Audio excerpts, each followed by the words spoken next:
الله تعالى وبركاته أصحابتي إذا كحرن يوتيوب جنات كذا دلها حصنور مركي جوري سديتها مقال كان سبسكرايب شير كومنت على لايك أصحابتي إذا كفر حسن هاي مركز صداوش دير جن إتهاي كومنت جين يو داوش دين فيرتان كل واحد هاي دير جن أدنى سن هذا يوتيوب كهذا داوني معها كاس دير جن لكن هذا الداون حيكون دير جن هذا مركز oo adiga is leedahay YouTube waa leedahay YouTube ma wana xirtaan marka haddaad macnaha haysin qofku daawanayo ama YouTube ka booqanayo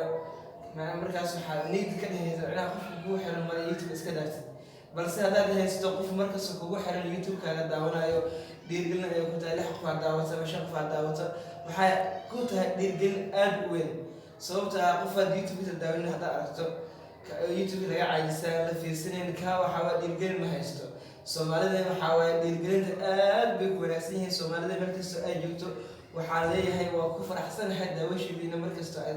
YouTube ka daawanaysaan ahaado kan igu dhow ahaado kan iga fog kan dibadda joogno waxaan leeyahay dhammaan Soomaalida aniga waa in jecelahay inay jeceshiin walaalkiina nahay dhammaan waxa muslimana naga dhaxayso Soomaalida naga dhaxayso ummadda Soomaalida waxaan markasta waxay ku dhiirgeliyeen si horumar u gaarto Soomaalida waxa way xaasna ma yaqaanaan Soomaalida Allah muday ilaahay naga badbaado cudurkan coronavirus oo farabaan ku hayo caalamka waa kiis dhaxal Soomaalida laga helay ilaahay naga qabto saad u maqleena ilaahay naga hayo coronavirus oo cudurkiis dhaxal laga helay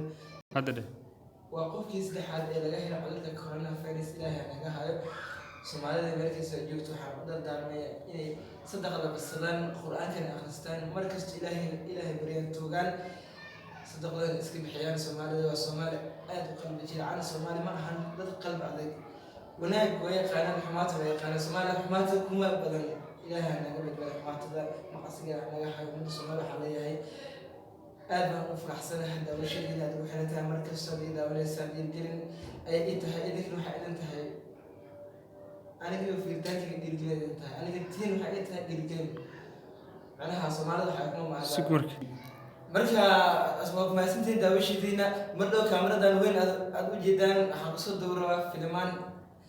aad xiisa badan iyo riwaayad aad kala kacsan aad ku cajib geliya fadlan si share gareys asxaabtada kal ay muuqaalka u sugaan riwaayada ay u sugaan filmaanta kaamirada weeyda u jeedaan waxaan asxaabteeda idin leeyahay kaamiradan u jeedin idinka igada qof kale ma igada karo kaamirada asxaabta daawanaya kaamiradan ay ka igadan madii macnaha ana soo gad madii ka sabta asxaabta daawanaya ab kaamiradan soo gadan